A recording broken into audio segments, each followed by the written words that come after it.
Hey, ladies and gentlemen, welcome back to the PPL. The Paladins Premier League kicks off its second week with its actual third day of competition here on Thursday, and it's time to take a look at EU. Of course, I'm Evan Rayner, Rain Day, joined by Nick Keogh, Pretty Hair on the desk. And Nick, we got a doubleheader for Mousesports, so it should be interesting. Yeah, hopefully so. Hopefully they give us a little bit of a show here. Potential for, I think, sweeps to continue, though, with the world champions going up against them, and then NIP, who has definitely looked better than they have in the past. Huge announcement for them today, though. Yeah. Diggy Dog playing for them, flying out next week to participate in their games. What an exciting thing. But you know what else is exciting? The end of the year. That's where we have the big tournaments at DreamHack Atlanta this year. HRX will be there, and we'll be combining the Smite World Championship and the Smite Console Championship with the Paladins World Championship and the Paladins Console Wars. You don't want to miss it. November 16th through 18th. Get your tickets at highresexpo.com. Now, if you haven't noticed or if you haven't seen any of your favorite streamers streaming, aside from these guys, some big names like Ninja and Forsen and Tim the Tapman have been checking out Realm Royale. It is live on early access on Steam. Download it now. Realm Royale. Get in there, and have some fun. We've been enjoying watching some of those guys play today. I think my favorite moment from Tim was he's like, yeah, I really love this game, but you know what I think could make this better here? Just spitball in here. I think a fat, maybe tattooed, topped-out skin for the warrior. I don't know. Just coming up, pulling something out of my ass right here. Pulling something out of the air. And then, Ninja says, and I think an assassin skin that's a ninja version of the assassin would really work. I don't know why that's just coming to me, but it feels like it would be a really nice addition to the game. Of course, guys, we got the summer split, and it's been progressing thus far. We're in week 2, and we have 5 weeks of that, 5 teams per region, best of 5 matches, double round robin. The LAN, it'll be on the 19th to the 22nd. There's information about the PGS and the PCS, the console series as well, all broadcast during the week. Here's some big dates for you. Fall split still undecided, but the summer split will end on June 29th. About 20 days later, we'll have the summer LAN after giving those guys some time to prepare and travel. And then we will obviously have our placement rounds for HRX, which starts on the 16th, beginning on the 5th of November. So pretty much a full month through 3 weeks of actual qualifying for that big tournament. And Esports Weekly at 1 p.m. Eastern Time. That's a special show, always on Mondays. I can't wait to see that one. But again, getting into our doubleheader, you have to look at Navi and Mousesports as the first matchup here. And the fact that they have been unstoppable, they've started to really look like world champions again, even though they took some tough fights against Fnatic and didn't come out on the spring finals, but came out on the Masters LAN on top. Mutu and the rest of these guys have looked phenomenal. Right, they're making big changes. They're putting Mutu on these blasters, even Shaolin's, Zin's, things that he just hasn't traditionally been known to do before. Right. I think this, in combination with the fact that they just added Lazy, when these investments, these seeds that they have planted start to really bloom and come to fruition, this is going to be a really hard team to stop. And that's the thing. Navi were already world championships with young guys. They already won big lands, already proven themselves within, a year of this roster being competitive at the top 1 and 2 spots. And so now it's almost just a dynasty possibility. We're looking at maybe a Golden State Warriors here who just have such a solid lineup of talent. It's like you could play well. Is Lazy KD then? You still can't beat him. It's Lazy KD. I don't know. We'll have to see at this point too. And for Mousesports, we talked about how they've been performing. It's a young squad. A lot of that coaching falls on the shoulders of NTBs to get them going. Yeah, that's a big thing, a big question of how committed is this team to improvements. I haven't seen a lot of major, they make their roster changes, sure, but big adjustments to I think how the team is going to approach the game, what they're doing to maybe innovate or keep up a little bit. They feel like a team where at the bottom of EU you've got VP who are just trying anything and everything to make something stick, right? Where you've got, I think Mouse just try to improve on what's there, and it's tough to get out in front when that's your strategy. It certainly is, man. And, I think when Mousesports came into this season, it was just let's get some wins, first of all, because they had gone winless and they had found their first win, which is huge, against Virtus Pro, and being able to navigate that. Obviously Virtus Pro shifted into the conversation of where are they and where are they coming from. You've sat down with Elvin Path a little bit for some games in the future. But we also had a chance to talk with NTBs and talk about his experience with Mousesports and what it feels like to take this team from where they are now and how to hone those pieces into the future. Here's what I'm talking about. All right, Bees, welcome, man. You guys play Navi today, and I just want to get your thoughts going into the matchup. How is the momentum, I guess the energy of your squad doing after that victory and, of course, that loss against Fnatic heading into now another big game for you guys? Yeah, very big game for us heading up against Navi. I mean, energy levels, we're going to maintain a high energy level. We're going to go in as strong as we possibly can. and we're going to make sure we do our best and make everyone that supports us proud. Is the only thing I can say for that one.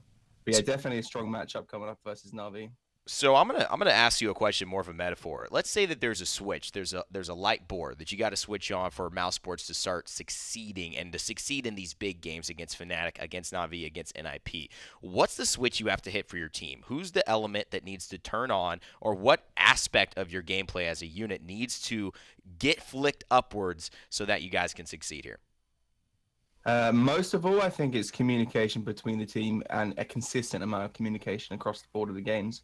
It's knowing that the calls that are made need to be correctly, I can't think of the word now, correctly adjusted towards and used correctly when, like, say, for example, someone's flanking, and make sure that we all turn in unison and attack that character and then press forward again. It's sometimes when there's, like, split minds within the team is when I think we tend to fall apart. And what specifically, does cause that split mind? Is it just personalities clashing? Is it time with each other? I know you had guys added Saib kind of late last into the split and now have the ability to still meld him into the squad. What is it that can help you guys get there? Honestly, I think maybe it comes down to younger players. I think sometimes with the younger players, they get very frag heavy minded, and do you know what I mean? Yep. They're pushing forward. They see 2 frags in front of them, and that they want them badly. They want to shine. They want to show off their abilities. But then sometimes it's them 2 frags that they chase leads to maybe the support dying behind to the 1 frag that maybe they should have chased instead. Yeah. Obviously, I wouldn't want to particularly blame anyone in the team, but sure, it happens in times where some people just tend to get a little frag heavy rather than thinking of the overall placement that the team could be in if they did something else differently. So more communication, more game sense, really awareness of the right call, not the fast call or the call that's right in front of you. So I think that's a great step for you guys. Lastly, heading into Na'Vi, this game is about to happen. What is that thing that you feel you need to attack on the side of Na'Vi, that maybe a weakness you've seen within them? It's hard to find them against these great teams, but something you hope to exploit in these matchups, maybe ways you look to draft against them or to attack as far as playing the objective, maybe playing high ground more, rushing as 5, things like that. The thing with Na'Vi is Na'Vi tends to be a team that actually waits for you to make a mistake and then capitalizes off of the mistake that you make. So one of the things that we need to work on ourselves is having a very solid strategy when we move into each map and each game, and making sure that we follow it through correctly, not giving them opportunities to capitalize on us making a mistake. I'd say would be the main thing versus Na'Vi. Awesome, Bees. Well, good luck in this adventure. I know it's going to be a great game. We hope to see you guys have some success and continue what was already a good start to the season, getting a win already. We look forward to seeing how you perform. Awesome. Thank you very much. See you later. Thanks. Always a cheery old fellow, I say. He's going to be a funny old grandpa. He's going to be great accent. Sweet accent. He's going to be so fun. But what I think is interesting about him is the kind of demeanor he has. He's very patient. He's very calm. It feels like there could be a fire, and he'll be the guy saying, "This is fine. This is fine."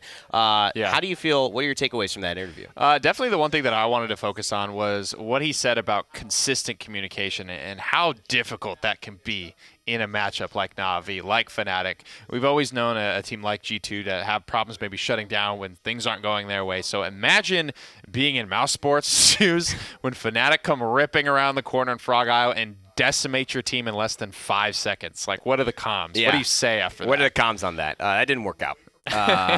Restart. Winnable? Hashtag winnable. I don't know, man. We've got hashtag maps coming up soon, so let's take a look at those and see where these guys will be playing. It's time to ban out Ascension Peak and Serpent Beach, so we won't see that this set. And map 1 is Bright Marsh. This is one of the more snowbally maps, the 4-0 map, I would say, in this current meta, and something that Na'Vi have been so flexible on, whether it be the Drogos, whether it be the Androxus on Mutu's side. That's going to be a big pick in this series. The Blasters that Mutu has started to gain ground on. I feel like it's for matchups like this. Frankly, Blaster has never really been outside of Creative's Bomb King. It's never been something that they lean heavily on. The Drogos, the Eevee has never been in the fold for them as hard as some of those other picks. So when you have a team like Mousesports, who is a big proponent of the Blaster, of the Drogos, of the Bomb King, the Eevee. Doodle can play all three.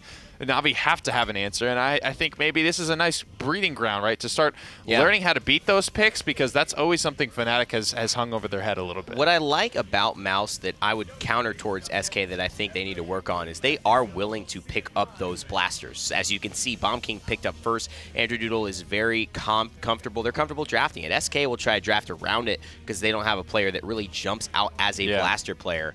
So Mouse don't lose as much in the draft as they do in the execution. I think really it's some small things for them. Navi here opting for the con. Very good with this overpower on this map as well. Not the best map, I'd say, but still very valuable. And talking about the strategy that NTB's alluded to, Navi waiting for you to make mistakes. We've seen that. It's evident in their play. Mutu sits on his horse until somebody shows, you know, and he's comfortable. And that's, I think, the difference in something that he even harped on his own team, right? When you are a younger, maybe more eager to prove yourselves, you're more eager to just get after it and make the first move, which, you know, predictability in and of itself can be exploited. Absolutely. And Mouse, they're actually going for something that's very unpredictable, Nick. I don't think anyone would have expected a Bomb King Pip and a Drogos ban. I mean, pick.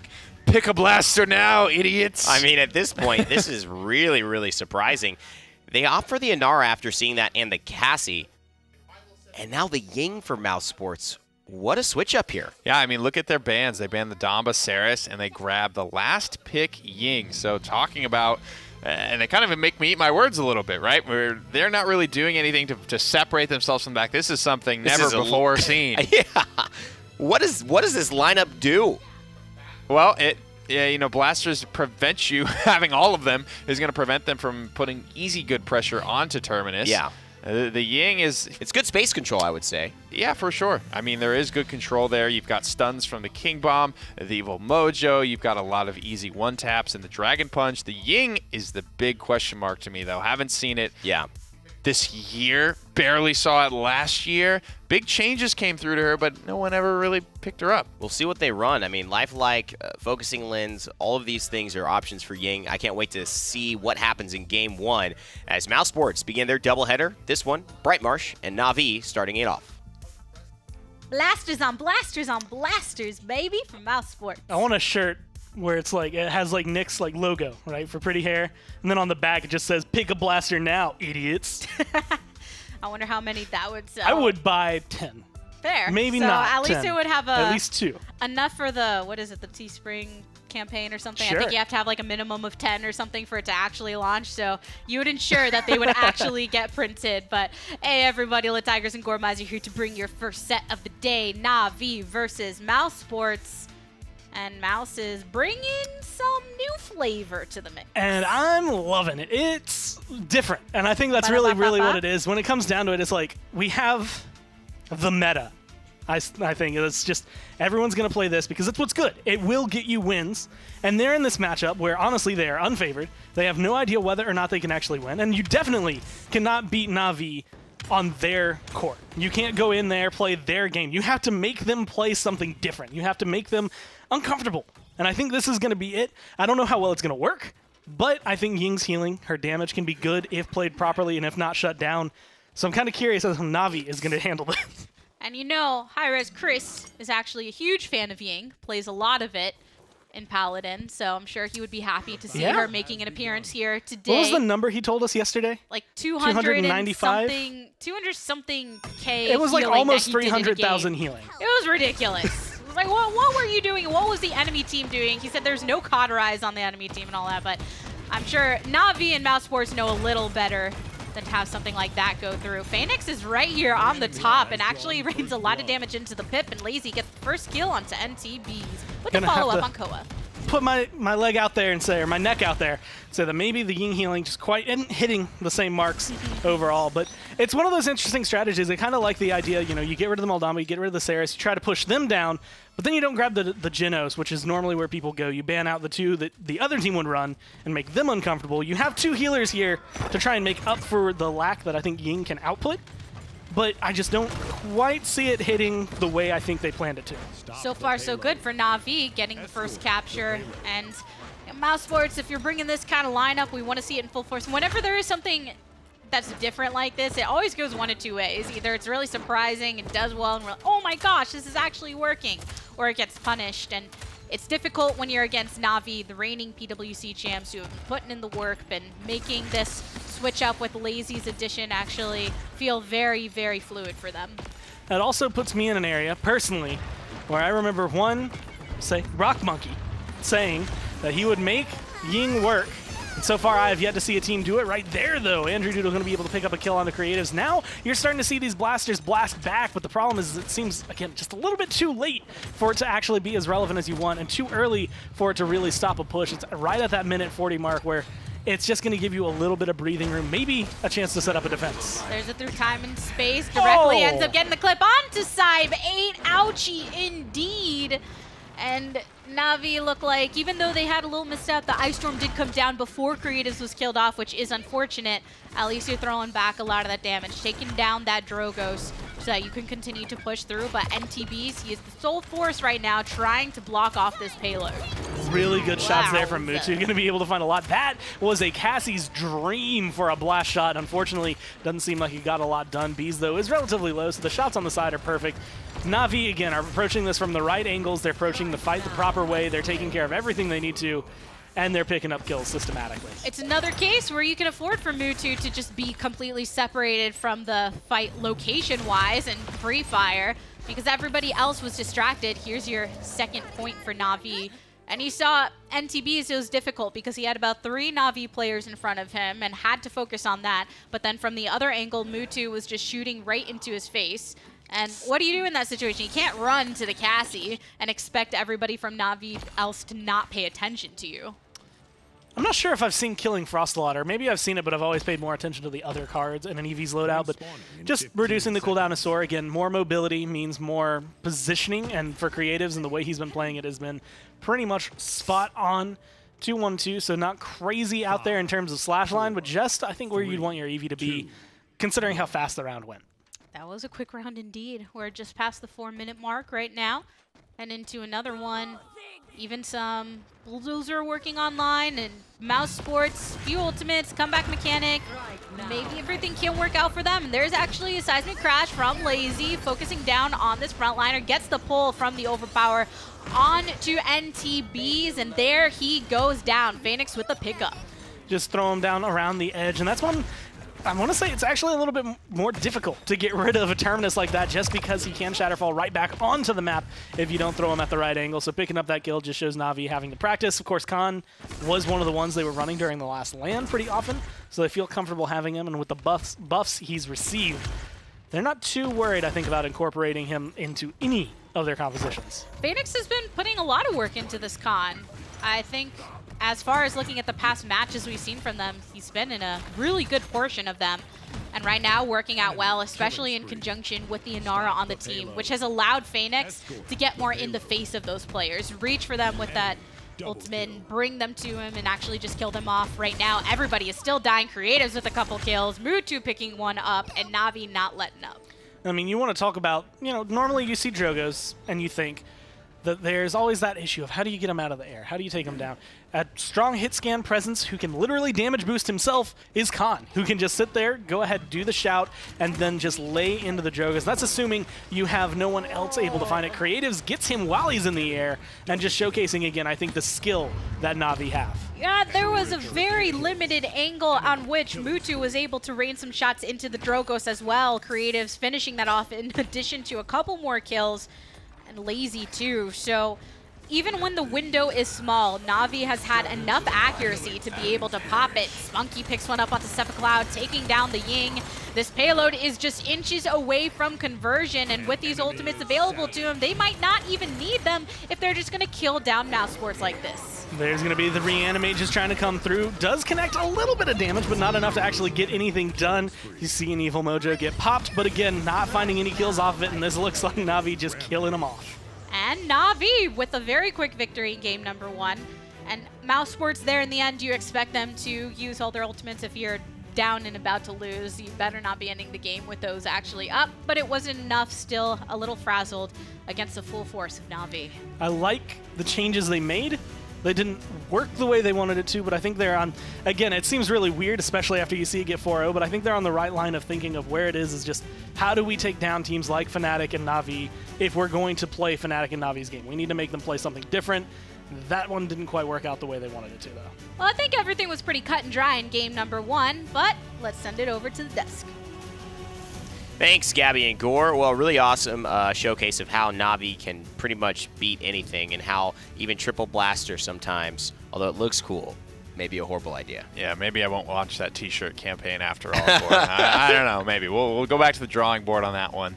But you know, there is weaknesses. They took a risk. It didn't pay off. Clearly, there's 3 blasters. You open yourself up to be very heavily mitigated by blast shields, as well as the fact that you've got creatives blinking over the top of your head all the time. That is not an easy matchup at base for any of the blasters to deal with, especially with the smallest hitbox probably in the game. Blinking around, flying above you. It's not easy to shoot up as a blaster, as a Pip, as a Drogoz, as a Bomb King. So creatives had a lot of good matchups and a lot of wiggle room. And this was always going to be the tilting factor, I think, just this Eevee. And, you know, what was so hard about dealing with him is, A, it's Eevee and the mobility, which you can't match on any of the blasters because she is the most mobile one. 2, the size of the map where she doesn't have to stay exposed before she attacks. It's not a Frog Isle where you can kind of, she has that one side or she's just out in the open and you can hold down. She's up, above, back into a place of safety. And 3, the fact that Creatives is on it. And this is an individual skill matchup. If Creatives was on the Pip and you put, you know, Fasheko or something like that from Fnatic on the Drogoz, could this lineup win games? Maybe. Yeah, on paper, they might have been able to win. I don't know. But the Ying hurt them, I think, healing-wise, just wasn't overall enough. It's rough. Yeah, I don't know. And making Ying work is not something I've ever been able to do, even in my casual games. So my angles, my avenues for fixing that is not exactly wide, and there's not a lot of paths for me to take. Another thing I'm worried about, yes, they had a lot of area denial with all their blasters, but they just remove Terminus from the map, and it's kind of that simple at that point. And it's also like, yes, there was also a huge discrepancy in frontline sustain when you have an Inara and a Khan versus just a Terminus. It's a very difficult thing to do. Inara Terminus is tough no matter what, and that may lean based on your blasters, but they just didn't have a chance to do it. Creatives kept them too busy. Let's see what happens in game 2 as we head into the maps coming up. It is going to be Jaguar Falls, so a very similar map, a 4-0 from Na'Vi. Wouldn't be surprising here if they keep this pace. Yeah, we'll have to see how they switch up their draft. I doubt they'll run back what they just went after. Drogoz is still going to be a hot commodity. I think Bomb King still may be a hot commodity on this map. They tend to work well when they don't have to shoot very far, and that's how that goes. However, Khan, it needs to be answered. I think Na'Vi are simply too comfortable with it. It's becoming a power pick if it hasn't already been cemented as a power pick for Phoenix. He loves the character, has probably spent the most time with it than any of the other professional frontliners. And he plays Barrack and Khan for the reason that no one else really at the time he started playing it loved those champions. He got more experience that way, and now he's a master at it, or becoming a master. There's always room to improve, and also is just a deadly pickup as a secondary tank. They don't really run a solo Khan very often. It's a secondary style, and that really tilts them over the edge. He's got a lot of wiggle room to fight and to defend here with a big ultimate. Na'Vi taking Genos off the board this time around with the Khan ban. Especially with this type of map, Khan had to go. It's a kill at either the end or at the point fight in 2 critical moments that you don't want to give it up. I love the Inara pick, though. I think Bees plays a great Inara, and I think she's incredible on this map. This might be her best map for my money, just controlling this point area. So many choke points. You don't even necessarily need Treacherous Ground to shut off entire doorways. She also is accompanied by a Xin, which is great. Inara lengthens the timer that you have to be able to withstand something on the point fight, and Xin just applies pressure on the opposite team. So the Buck and Eevee have a lot of work to do. The Genos is going to have a tough time running away from the Xin. But Buck and Eevee are really going to have to tilt this matchup. And the Bomb King and Maldamba coming out from Mouse. Good pairing damage-wise, control-wise, and now I think with Inara heal-wise.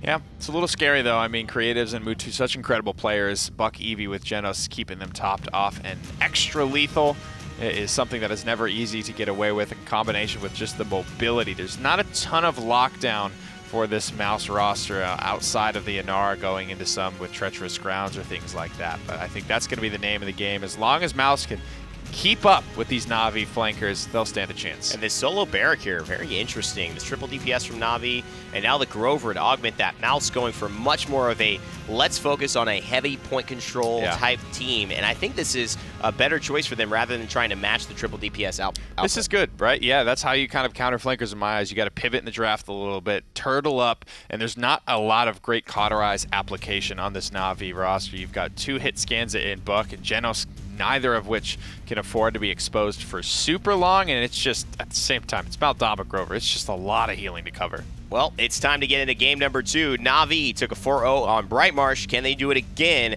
on Jaguar Falls? Let's send it to Gore and Gabby to find out. It's a very different lineup from Mousesports this time around. Bringing it back a little bit. Okay, this is our area. Still a little flavor, but not like, okay, well, hey, we were planning on having Chinese tonight, and so I made this dish that's natural in Zimbabwe. Very different, right? That's, you know what? I'm just going to go ahead and retract. Let's go back 30 seconds. I'll restart this. Yeah, it's a good composition, Gabby. Anytime you talk about Chinese food, I trust it. I know you make a lot of... Chinese food is the best. You make a lot of it at home, Guaranteed. So you definitely know a lot more about it than I do. So you can say, you know what? Pickles is the biggest ingredient in Chinese food. Like, Gore, if you say so. Well, it's not. I'll take it. But see, I also trust you'll be... Pickles is Chick-fil-A. You'll be honest. Gabby, come on. Ugh, I hate pickles.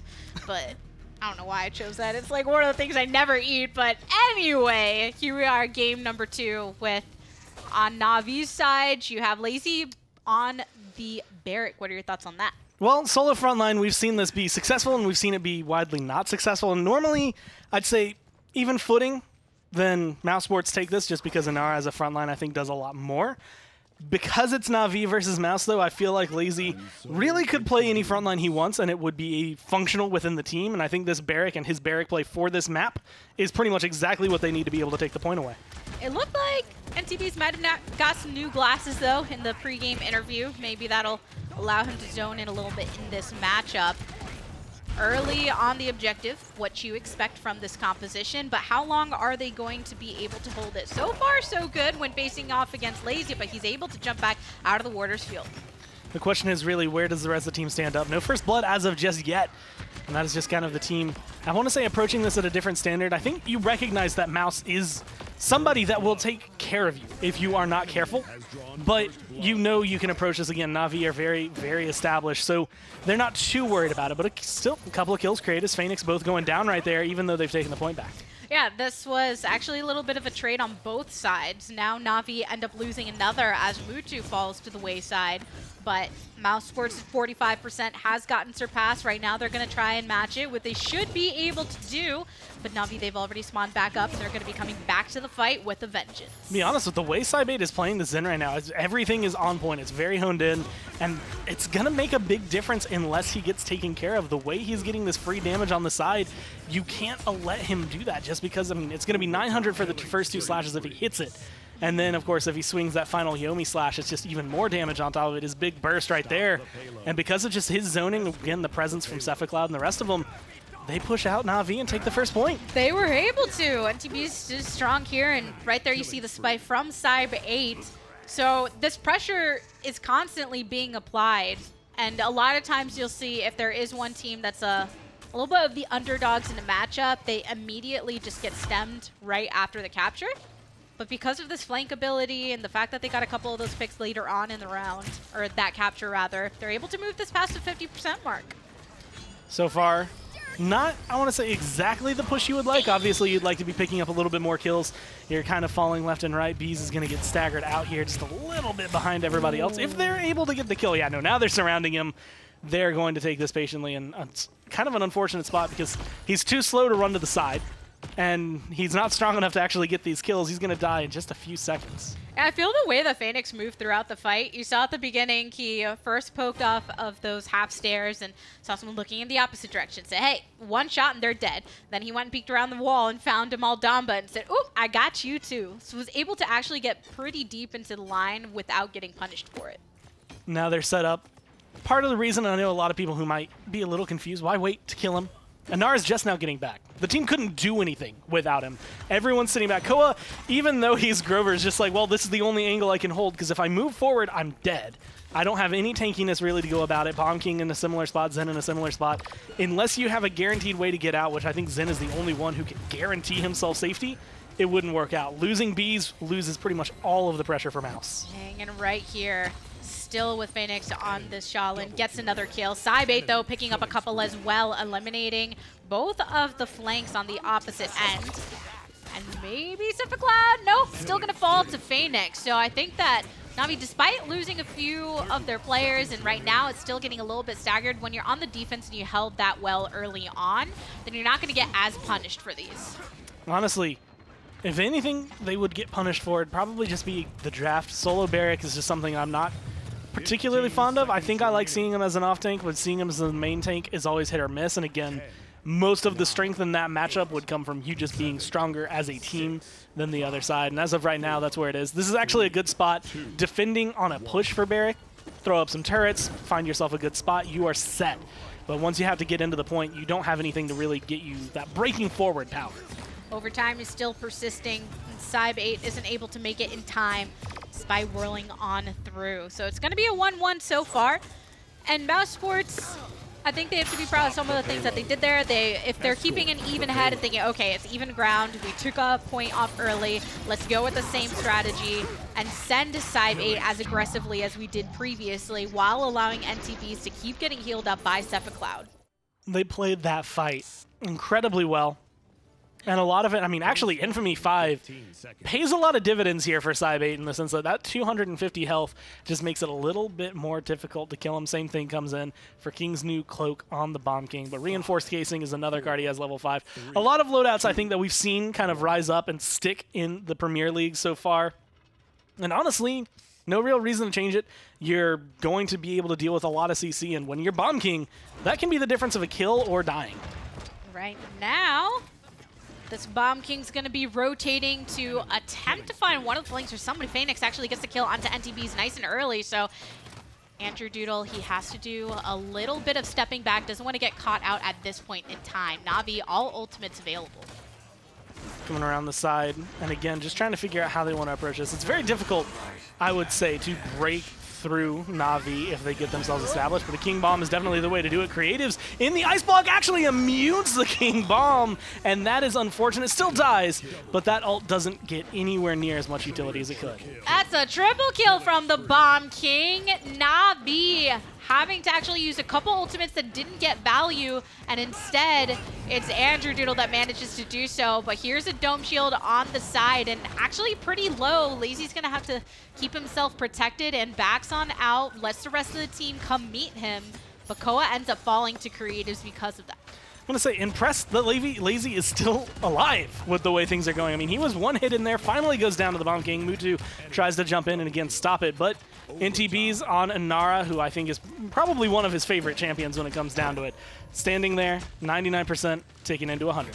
Andrew Doodle, man, you have to thank him for his performance right here during this capture. Previously, we were talking about Cyb8 and the way that he was able to control from the side cubbies, which did allow NTBs to focus on the objective. This time it was Andrew Doodle getting the triple kill, then he got a double kill later, and even if the King Bomb didn't go the way he wanted to immediately, was very quick to react to ensure that he was still getting the shutdowns needed. And the glory of the map is that it does kind of pander to Bomb King's kit. It's very good at keeping people close. You run Royal Subjects. There's not many areas that they can actually escape your bombs unless they are just not in the room with you. And so a lot of these areas is actually very good, and being able to see that, I mean, an 8 streak burning right now is definitely very solid. The problem, again, has come right around this point and trying to break through it, trying to get any sort of push alive for Mouse. And when you talk about somebody like Eevee, right, and I think everyone is trying to figure out who on our team, if we want to bring Eevee out, who is going to be the strongest here. You talk about Fisheko. Always they can put him on Eevee and feel really confident in it. And the way that she has been utilized lately because of that mobility, the more that you can have either an Eevee or a Maeve or someone like that, those are kind of those picks where there's just the resident players and creatives, I think has been doing pretty well on it. Yeah, I mean, showcasing, I think, everything that you need to see about it. It's been a little, I want to say, actually kind of missing around the point to me, but again, that was early on he got caught out, and even if the King Bomb doesn't kill you, when you're in an ice block, that kind of thing can kill you. Lay a trap, there's going to be 3 or 4 bombs at your feet, and you can't really escape it fast enough. Yeah, I think the victory on that capture was more about Mousesports doing some things right as opposed to Na'Vi doing some things wrong. When you have 3 people just get killed right off the bat, what are you going to do? How are you going to adjust from Na'Vi? Well, you kind of just have to wait for them to actually just respawn and join the rest of the team. But for Mousesports, capitalizing upon those aspects, Koa picks one up onto Mutu. But Phoenix, he's been getting his shots on line as well. So a lot of these damage dealers just getting caught out right now, though. Andrew Doodle, before he can actually wind up completely, and the King Bomb Phoenix getting a double kill for himself. Even though Lazy falls, the rest of the team is standing strong. 15 seconds left on the clock just about now. And now Mouse are in this position where, I mean, they could touch down, they could try to get overtime, they might get dismounted and slowed before they can get there. I think it's definitely worth a shot, but maybe not full commit. No ults just yet, unless you think without Koa, without somebody, especially one of your healers, you don't have anywhere near the survivability. And Na'Vi get the second point, so it's tied up 2-2.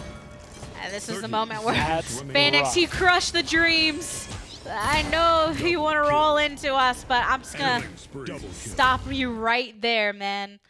It's a better showing Mousesports than last game for sure. The 4-0 was really convincing from Na'Vi prior, but the strategy of we know that we're strongest in the first half of a round as Mousesports, and we're going to stick to that. On the bright side, that did not eat the King Bomb, so he does still have his ult available, so he at least gets that. But looking through some of the cards Phoenix is running, and Phoenix, again, being able to flex onto a lot of these DPS lately has been showcasing a lot. And I think his Shaolin has skyrocketed in terms of probably his, not necessarily most played champion, but the one that he has had the most effect on for a game. You could see he had a card called Poise, again, similar to the Reinforced Gazing on the other side. That crowd control reduction is a lifesaver if you are a DPS player. Every frontline main in competitive play that goes on to DPS seems to pick up the Shaolin first. And right now, Cybate trying to do a repeat of round number 1. Gets a double kill. Looks like he wants to find some of this back line. Sees a Geno, swings away. Spunky goes down, and Ice Storm attempted by Na'Vi. Picks up the kill onto Andrew Doodle, but Cybate, he's still swinging away. That spike goes straight through the Eevee. Did not connect the way he wanted it to. Ice block lasting maybe a little bit longer than he thought it would, but it doesn't really matter because, again, the main goal right there is create the space your team needs to sit on the point. Mutu trying to figure out how to get back in here, but it kind of feels like Na'Vi are throwing themselves at this, finally getting rid of Bees, but again, with enough room that he has plenty of time to come back. Popping the Buck Wild to get the double kill and help actually take out the frontliners. So Mousesports 3 down, 87% gonna have to stop right there. And that's where the Buck Wild came out, right? They wanted to make sure that they finished off NTBs so they could take this advantage to try and turn it back in their favor as they surpass 72%. This is a very impressive performance from Mouse, just the way things have been going, considering the way last game went. And most of that, you could argue, was up to the draft. Now feeling something, I think, a lot more comfortable. Try something out, game number 1, doesn't work out, you can come into this, but Na'Vi have taken the steering wheel away. They've grabbed up that point for number 3, and they're looking to try and convert it. And this is going to be a complete mentality change. How do you defend now?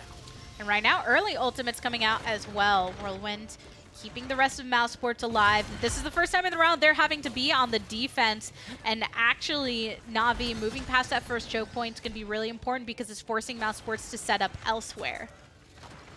Holding the corner, and this is again one of the things that I think will hurt when you have a solo Barrack, depending on the rest of the team, depending on your positioning.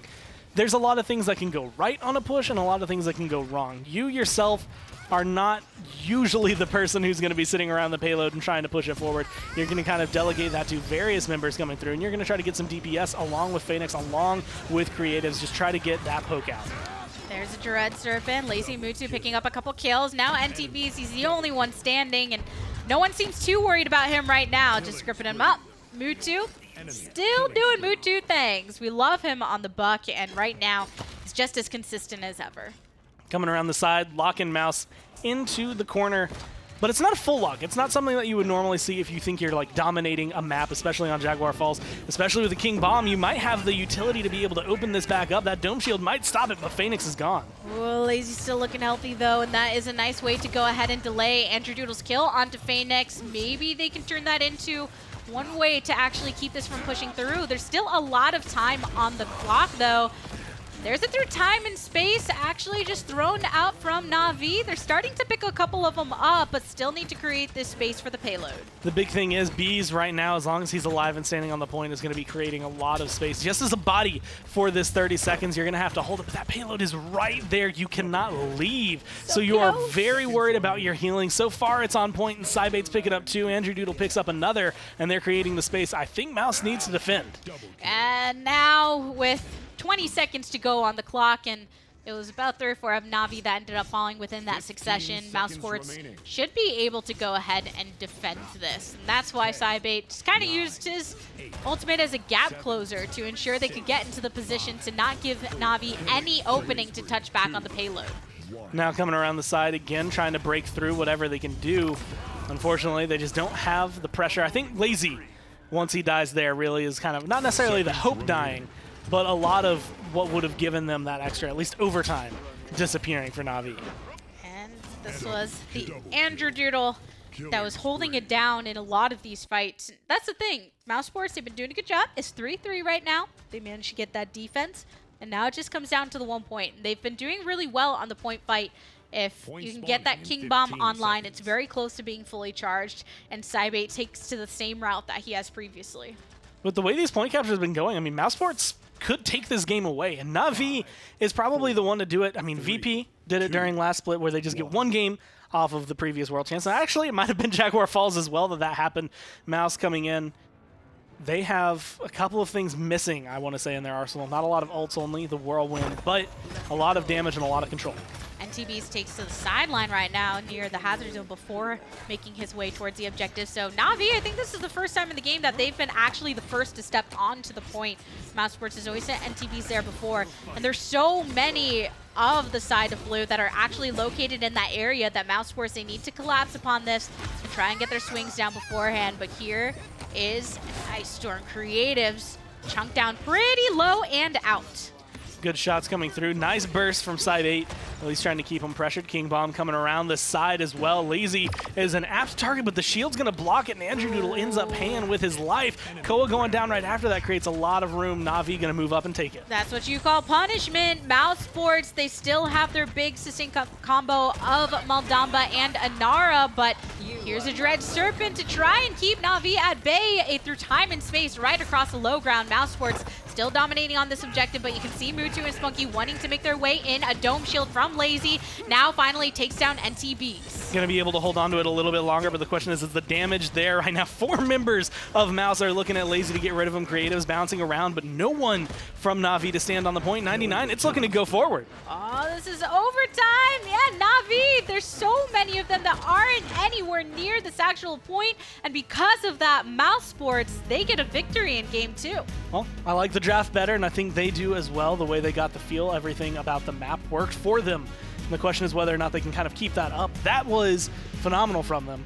There was still a couple of mistakes, I want to say, here and there for both teams, but they definitely are on the right track on the side of Mouse. It seemed this played a bit more to their strengths. We know that NTBs likes to be on the Anara, and when you have that combination with Maldamba and you just allow that to take control of the game in the way that they did, hey, it worked out for them. So let's send it back on over to Evan and Nick.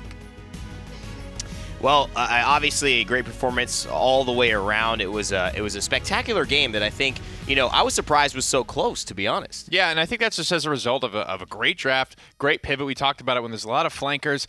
Turtling up, being a little bit safer, I think is the right call for Mousesports. It's an easier to pull off composition. They had a lot of things going for them with a lot of easy healing coming through. Great front lining play with Anara. NTB's very comfortable, as you could see, made a lot of great moves with it. I mean, to me, heading into, now the rest of the set, what do you think was, the most impactful kind of moment, or I guess aspect of that game, and then transitioning, how is that going to impact Mousesports, heading into game 3? I think what it is again, the fearlessness to have that big pivot in the draft for Mousesports, because after game 1, it makes sense that Na'Vi were lulled into a little sense of security with their power picks. Creative had a great game on the Eevee. They just run that back, I think, probably without thinking. Yeah. They put Mutu on the Buck, which traditionally works very well, right? But it's just Mousesports frankly, for me, making what was a bit of an unpredictable shift there, turtling up in the draft like I don't think we've seen them quite do yet. And turtling has always been really good in Paladins, and it's always been why champions were designed for about 3, 4, 5, 6, why Willow came out. 7 months.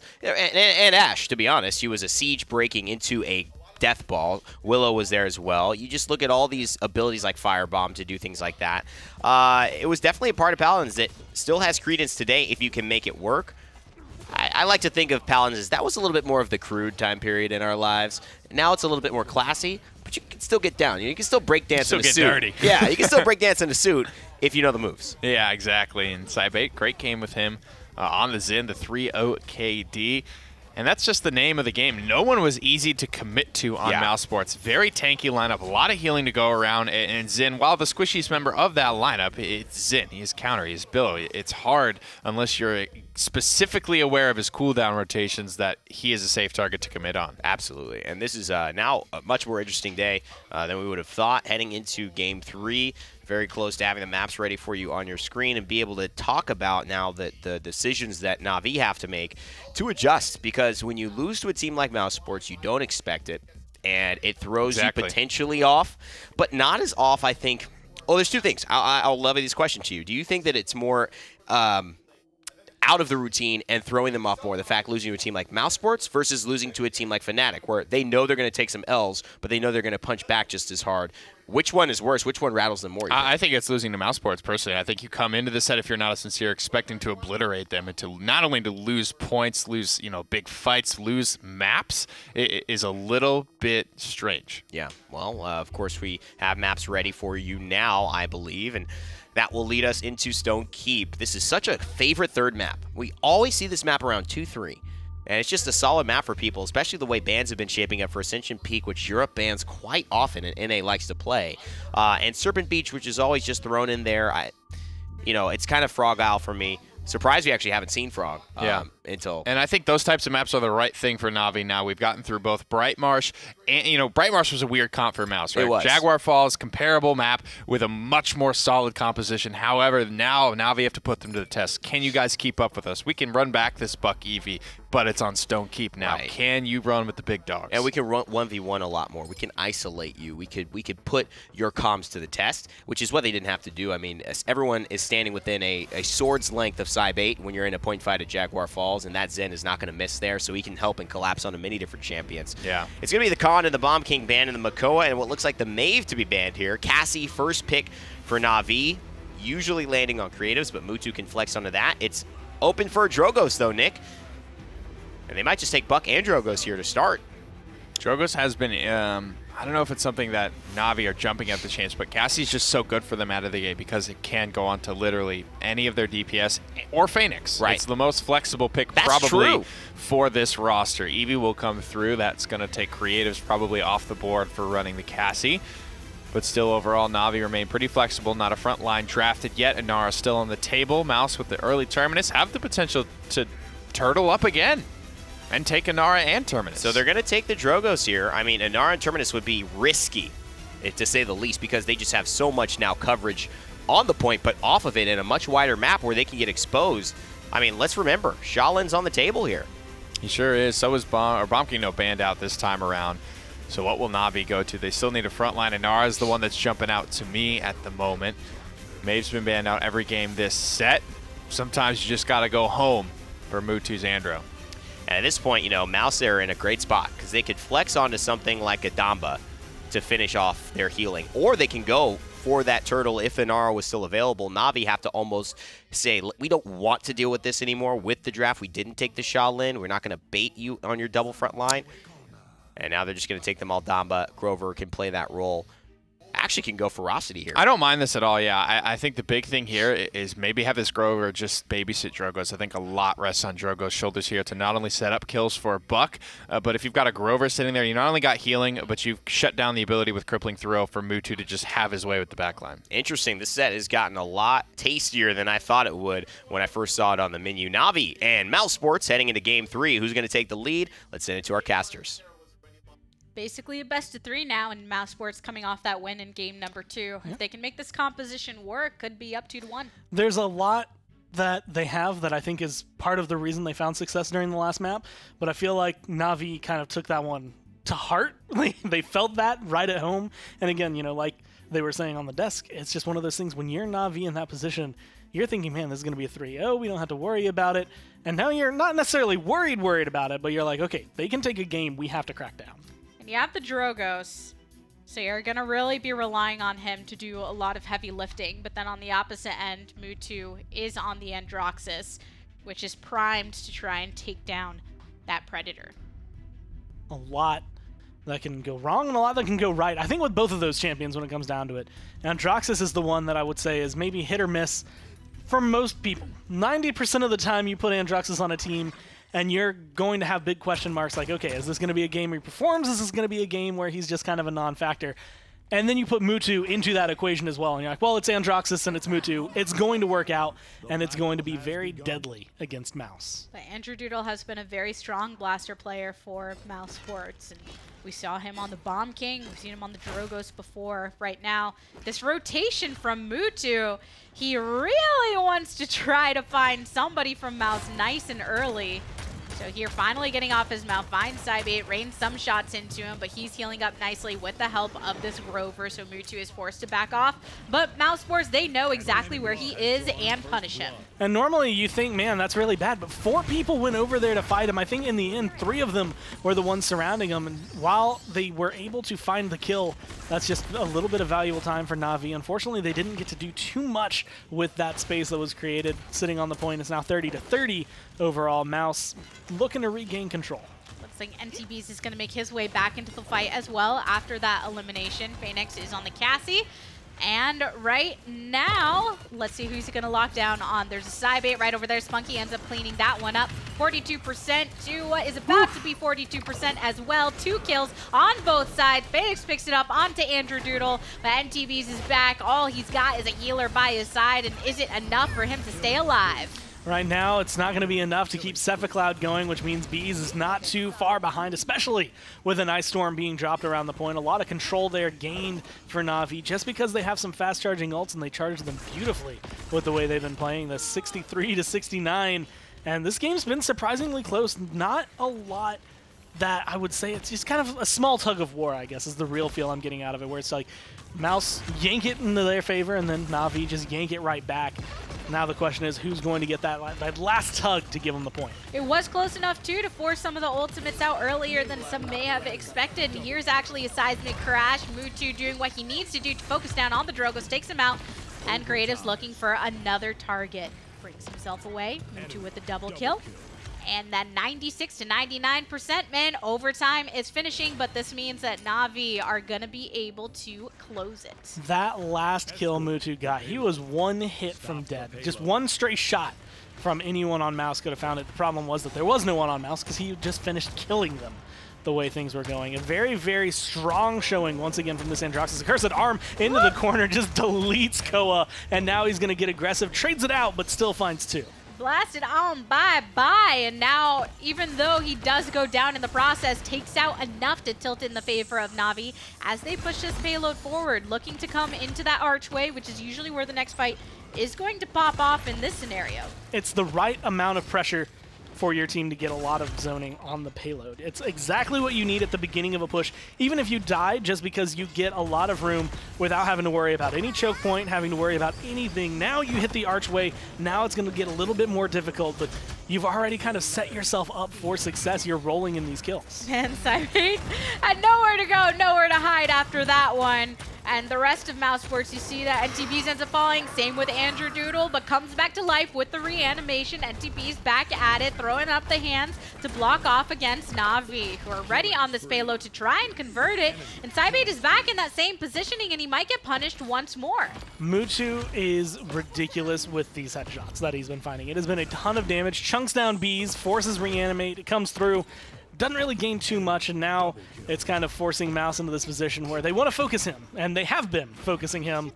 Unfortunately, they're also in this position that there are 2 other members on Mouse that are going to be able to fill Mutu's shoes if he's not. Yeah, that's the thing. A team like Na'Vi, and you look at Mutu and you think, wow, he's doing great. Look at these headshots he's getting. And, oh, he's doing so well for the team. And then he goes down and you think, oh, no, what's going to happen? Oh, wait, there's the creatives right there. That's also 16. Going and raining down the shots. 16. Yeah, that's pretty crazy. You could sneeze on him and he would have died. Just a little. He literally would have broken down. But it did not happen that way. He is going to continue walking, and everything he has, I actually think sleight of hand 3 there is a really big one. Just being able to, when you dash, generate that ammo so you never really have to stop firing. And for Mutu, I don't know if I've seen a period where he's been in that, man, I really wish I could shoot you, but I have to reload. He's always shooting. Oh, there's the scout early.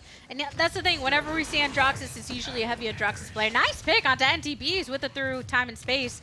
But there's a lot of customization that goes into Androxus loadouts. Right? I feel like we've never seen any that are really similar from these pro players that do like to pick up this champion. And Na'Vi, right off the bat of that ultimate, are able to go ahead and start, closing it. Look, they're already past 80% on the objective, and Mousesports are going to have a difficult time making their way through the Dread Serpent with an attempt to do so.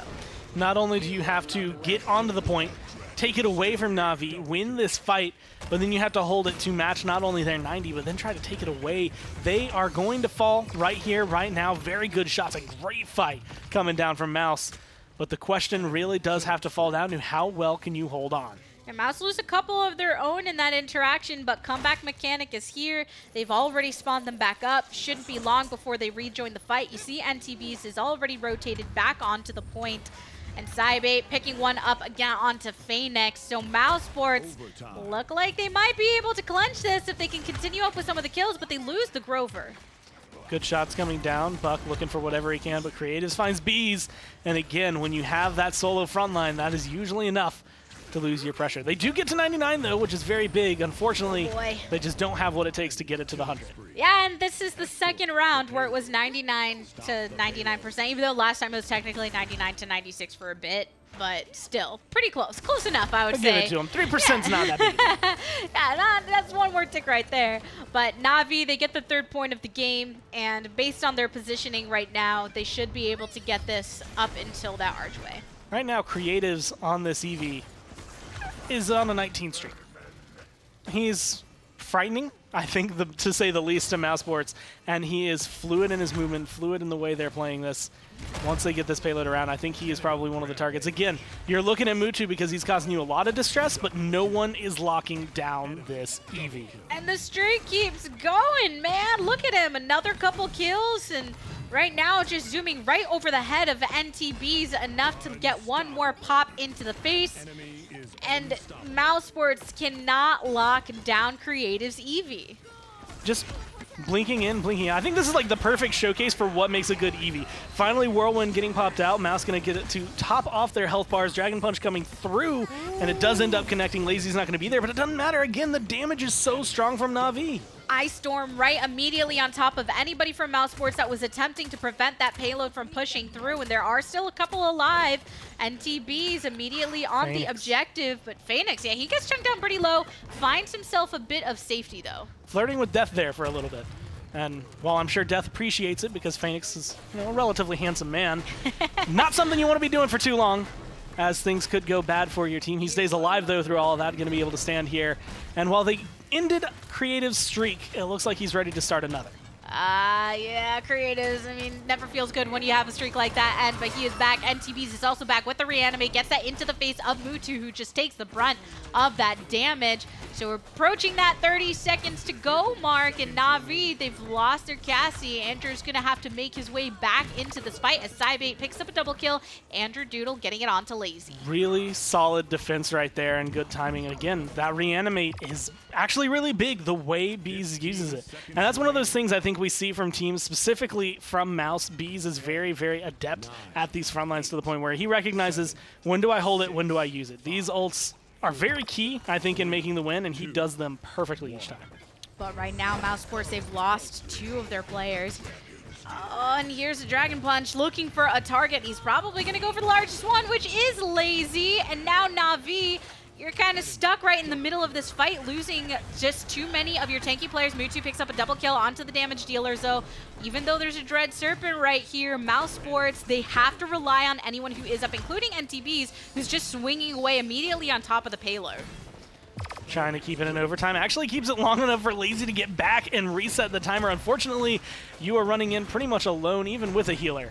You wouldn't be able to last long under 5, I guess technically at that time, 4 people from Mouse just blowing into you with their damage. Everything that they had in their arsenal falling down on top of you. And it's been that moment, I want to say, kind of back and forth between these two teams, but every time Na'Vi take control, it's in those moments where it's just, hey, somebody got a double, somebody got a triple. And right then, on that defense from Mousesports, that fight, it was a lot of even trades, a couple on one side, a couple on another. There wasn't like a big team wipe, but when you're on the defense and you can spawn and immediately hop back into the fight, as opposed to moments when we saw it, Lazy, he had to make his way all the way back from spawn and did get in time to actually delay it, but just gave his life in the process because of the nature of that offense. So Bees has a card in his loadout called It Follows, and I think he was running into level 3, which gives you 80%, or you cannot be slowed below 80% of your base movement speed, which allows him, especially in a matchup against someone like Inara, to kind of keep chasing him down. That thing that really hurts Terminus is stopping him from getting into the fight. This allows him to keep rolling. That's why a lot of players like running that. And there's just enough cards, I think, that he gets utility from when fighting Inara that you have to only put it at level 3 here. Another whirlwind on the side of Mousesports, and the Ice Storm drops down immediately afterwards. So Mouse, they're just losing their lives a little bit here. Luckily able to get some healing from the remaining killer, but Cybe8 takes a shot into the face of Mewtwo, who gets another double kill, looks for the kill onto Moldamba, who manages to slither away for only a little bit as Creatives gets the final pop. And with that, Na'Vi, they are feeling pretty good about this potential capture. I want to ask Na'Vi for like a hand cam or a mouse cam on Mewtwo, just so we can watch these flicks when they happen. Just the way he pilots Androxus is ridiculous. The man. Just such good mechanics. Everyone reports him for cheating in game. They don't believe he's real, but real. He is real. I've seen it in person. Yeah. It is just as frightening there as it is online. It is scary indeed when there's just an Androxus that's completely pressuring you, and on a team like Na'Vi nonetheless. So Mousesports, they grab a point on the defense, but unable to take that game. So let's send it back over to the desk.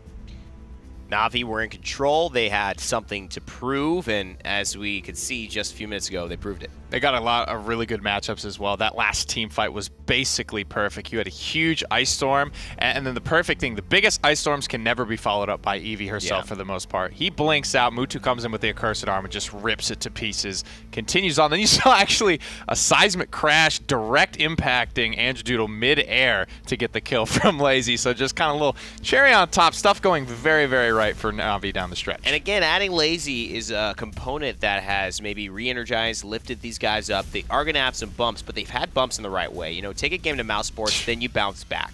And you have opportunities to then play some big matches and then know that you could take some bumps. Know that you've, kind of failed, done things well. It's kind of almost worse when you only succeed with a new roster, then things bad start to happen when it matters, and you say, did we make the right choice? I mean, Na'Vi are a team that take bumps arguably better than anyone else in the Paladin scene. They're one of the longest standing cores of the roster until they removed Unbi, right, for other reasons. But having that resiliency, I think, is sort of just built into their character at this point.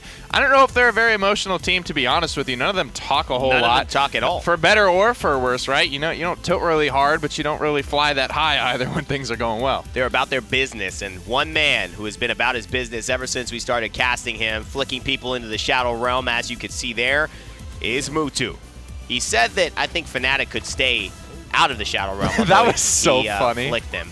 I loved that part of that. He didn't say anything about Mousesports. They can stay. They can stay. They can stay. They don't have to go. I loved it. It just showed that he was aware of the meme. He liked the meme. He owned the meme. Things like that. I mean, come on. The fact that stuff makes that was just something I poop posted in an ESL tournament way back in the day. I just was like sitting there, just memeing and made that up. Yep. And he's able to still, obviously get his name said more than 3 times now. It was Mutastina that would send you to the Shadow Realm as well. You either get Flick Shot or if you said his name 3 times. But now he's Mutu. You know, less syllables. We got to give you a bigger allotment. Maybe really, 6 times. The math just makes sense. Yeah, exactly. Now let's take a look at map number 4 here to decide potentially if Na'Vi can win this set. One of our first games in the doubleheader today, and send it into the Mousesports side of things to continue their doubleheader. Na'Vi looking for a win, looking to keep in contention, and they will play on Splitstone Quarry, a map that has been very, I think, I don't know, good words, I guess, has a lot of angles to be played, very good for you. Could be also a very poor representation of your team if things don't go well in the draft. My only concern is that I do remember Fnatic banning out this map against Na'Vi in the finals because I think they're just real strong here. So it's a different team, right? Mouse could just feel better about their chances on this map. Angles to be played for sure. Snipers are in the conversation this time. I think the attitude towards Kinessa and soon to be Strix it's pretty jarring, right? Yeah. You know, to have your field of view restricted. Field of view is a very, very habitual thing, like where if it's off just even a little bit, something just feels different to you. Yeah. I play on max FOV, so restricting my vision at all is going to throw me off, and we'll have to see, because Na'Vi are our team that they don't lean a ton on snipers when they don't have to. Sure. And so I don't know if that's going to be a big thing because Mouse are a little bit that way as well, except for, I mean, Cybate has in the past really dominated on Kinessa. That's really who I'm looking at. I think Cyb and Mouse are more likely to pick a sniper here than the side of Na'Vi, especially with those changes that aren't really in favor with some of the pros, but have extended. And the reason is people have been using snipers, and they like using snipers at a high level on mini-maps. This has almost made it nearly like Timber Mill. Frozen Guard maybe is where you might look at champions like this with those extremely long lines of sight. I think you still can here. It's just against world-class flankers like Mutu and Creatives. There's a lot of Do you dare to leave Eevee Buck open and take a restricted FOV sniper? I don't know if that's the risk. There's a lot of flank play here, and you can already see it building up. Mousesports have a chance. They may do it. They're going to take the Saris, obviously, to get some heals outside of the Grover. And Na'Vi can respond. They've got their healer, so this could be a counter pick potential if they feel comfortable dealing with the Buck and Zen and the Grover pressure, but that seems like a tall task. They're going to grab the Willow instead. Nick, what do you think about this? I mean, he was the boy to do it way back in the day. First guy to kind of bring that out at the competitive level of play. To be honest, I'm kind of more excited to see what I think is going to be Mutu's Eevee. I think it's going to be Mutu's Eevee. I can't wait to see it. Let's take a look at Game 4 here. Willow showing up yet again in the PPL. At what point do we accept that Willow is just trying to work her way back in? When she starts being successful? Yeah. And regularly successful, not like, okay, well, we're Na'Vi right now and we're pretty confident we can win successful. And if they do, don't start picking Eevee willy-nilly. It's still something I think you have to be in that higher tier to make it work. She's got some fight to her. And even then. She's won in the spotlight a little bit. And right now on Splitstone Quarry, it is going to be fun to get to look at this because Willow, for one, we just don't get to see very often. If we do get to see Mutu on the Eevee, that's a whole new story in itself. But it is actually going to be Phoenix on the Willow as Creative sticks with the Eevee. Kind of figures that it'd be Phoenix. I feel like that just makes sense. Oh man, this is going to be good. I love it. And on the opposite end with Mousesports, they're fighting to get a victory to keep themselves in the set and push it to game number 5. So Cybate was very effective on the Zen earlier in a game that they had, and I think we can expect him to do the same once again. All jokes aside, I'm actually kind of a fan, I think, of where Willow is going to fit into this. She has a lot of area of denial, and honestly, when you have something like a solo frontline, you want to get on the point. She's going to stop you from doing that. You're going to get locked in the corner, and if you're trying to keep people locked down, it's the best way to do it. Bees is never going to be in a comfortable position as long as Phoenix is safe. And right now, Lazy's feeling pretty safe though, right on the objective, and Phoenix wanting to punish that just a tad as MTBs makes his way to get into the face of Lazy, but here you go. That's their first blood going to the Willow player in game number 4. And just having that, I mean, you see the dead zone come up.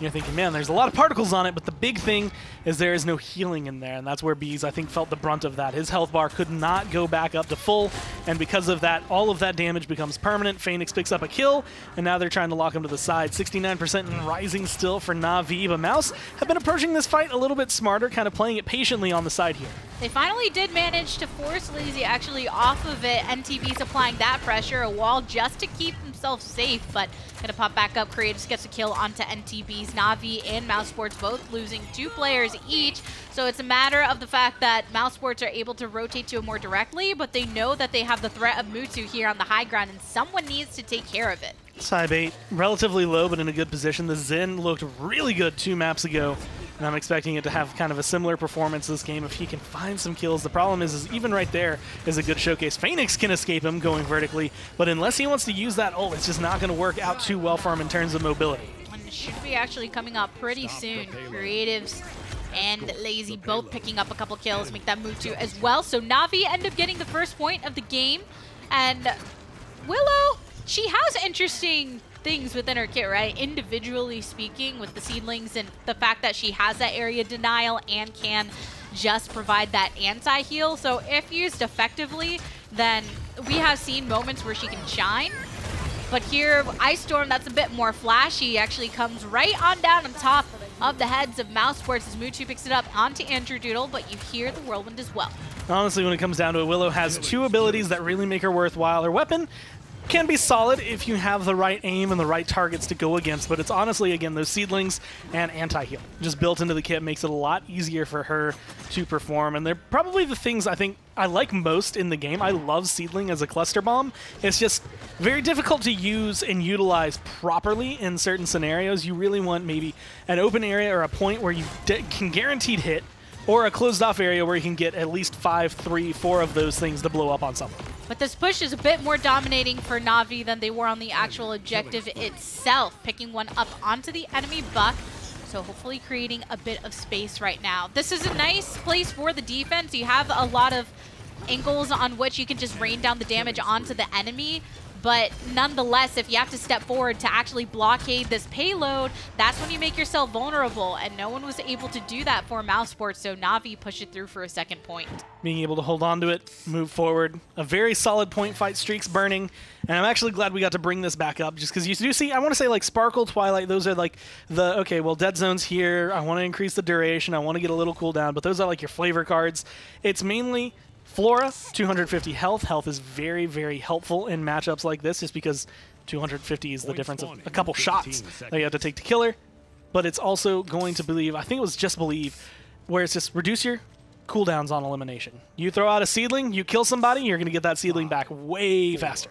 And if you can constantly apply the anti, there's just a lot of ways that whenever you have a card like that in the loadout that is dependent upon eliminations, yes, you're putting more of the power within your hands, but the payoff can be super grand for you and the rest of the team. And right now, NTBs is already just in such a tough space. Goes down, Reanimate available, so he is going to actually bring himself back to life, but a seismic crash immediately in his face. And once again, just eliminated. Saibate running into some trouble as well.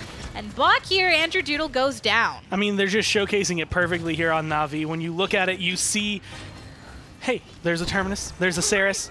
He can get pumped with healing. Willow just stops that. There's no healing. You can't do anything. Once your health bar goes to half, you're at 50% unless you can get out. You slow him down, even with a loadout meant to stop him from getting slowed. And right he just can't escape. Yeah, even with that Fayfly, just wanted to go and get some poke in the back line so that Mousesports couldn't find their way back to the objective. A Dread Serpent from Na'Vi as well. There goes a Convergence, but no kills are able to be followed up on that just yet. So 75% going to stop in the meantime, but these streaks are still going hard for Na'Vi. Coming around, Lazy looking to try and get back onto the point, but so is Bees. They're going to go into a boxing match, and unfortunately, I feel like Lazy in a vacuum, and especially, or not Lazy, NTBs comes out of that ahead, but because the rest of the teams are there, and specifically Mutu plus Phoenix equals dead Bees. And now Koa is also out, so that's one source of healing just eliminated. 99% for Na'Vi, overtime setting on in, and Mousesports are nowhere to be seen or found. So that's going to be the third point for Red. Creatives once again showcasing the Eevee, and once again performing incredibly well. the way things are going. I mean, 14, 15, 15, 13, 14. A lot of good streaks on the side of Na'Vi. Not worried too much about deaths. And even if they were, I don't know if they're going to do anything about it. They're still pressing on, still doing well.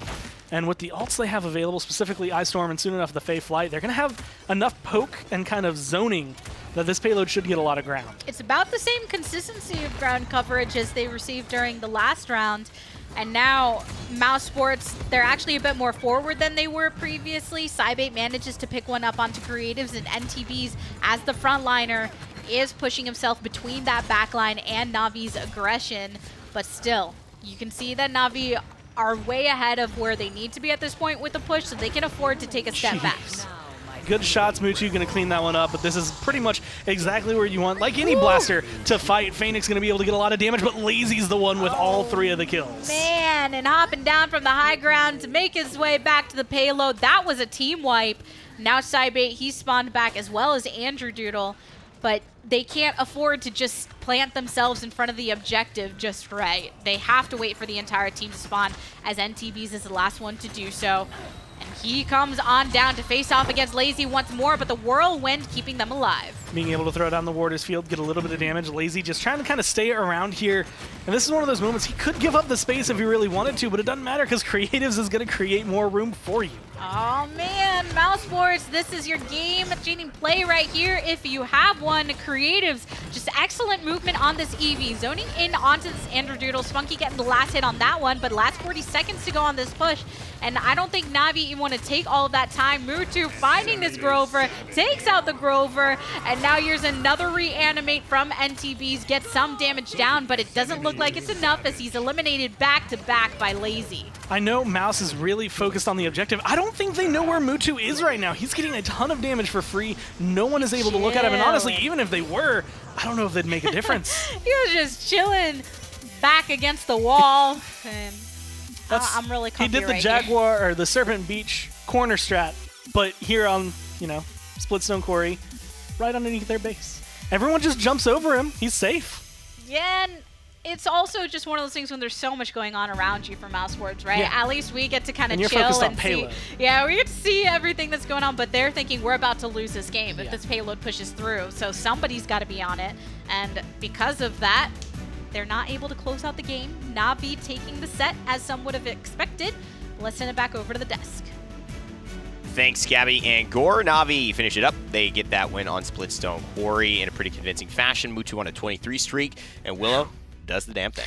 Not exactly who expected to be playing it, but sure. It's fun to watch Na'Vi kind of go after their own little style here. Go out, not cheese at this point anymore. We've seen a couple of Willows here and there. One of her best maps, I think you can't really argue it's a fishbowl. Since it's come out, exactly. It's her spot for sure. It's cool to see Na'Vi, though, making big changes, changing the way that I think, and putting themselves in a position to be back out in front of this pack. Because right now, Fnatic is the team to beat, let's be honest. Yeah, and so this is a really important thing for Na'Vi to get themselves back and rolling down the tracks of success, especially with the introduction of Lazy, and they have done just that. Phoenix making some nice moves here and showing the value of Nightshade, a great legendary. Definitely my second favorite for Willow. I think Blast Flower is still there, but you were such a big Nightshade guy, man. This is your moment of vindication. That's why I'm saying that I still think people are wrong, because I swear, man, I put so much time into this, and at the end of the day, Blast Flower just does what this does more consistently. But I love it. I love the players are giving it a go. Yeah. I hope it brings her back. A lot of fun loadout cards for her. She received a couple of tunes here and there, but overall, very fun to watch Na'Vi in this current state. I think they're making a lot of the right moves to get themselves in the undisputed top spot. A very consistent team that I think is very mechanically gifted. They figure out a couple of little pocket strats here and there. They're sneaking away more and more maps over Fnatic, and then you've got them back on top before you know it. Setting up to be a really nice online split, I think, for these guys. And, of course, wrapping up that set, it is Na'Vi taking their one win of the day. And if you want to get a win of the day, you can play in Paladins, or you can play some Realm Royale. A little harder to get a win in Realm Royale because only one person gets it. New Battle Royale from Hi-Rez Studios, available on early access on Steam. Download it now. Just go to Realm Royale on Steam. And if you want to watch your favorite streamers, a lot of them are playing, and I mean a lot of them on all types of places. So heading into this next one with Mousesports, it's going to be great to watch how they perform. Doubleheader, they got to bounce back. You can't let this kind of slide down your mentality. I'm really excited, to be honest. They performed way better than I thought they were. They put up an incredible fight against Na'Vi and NIP. This is already a closer matchup. NIP, it's worth saying they've looked great in their matchups earlier on this week, but I think we could be in for a really good match here. Can't wait to see it. Let's take a little bit of a break, and we'll be right back with more PPL to finish off Mousesports doubleheader today.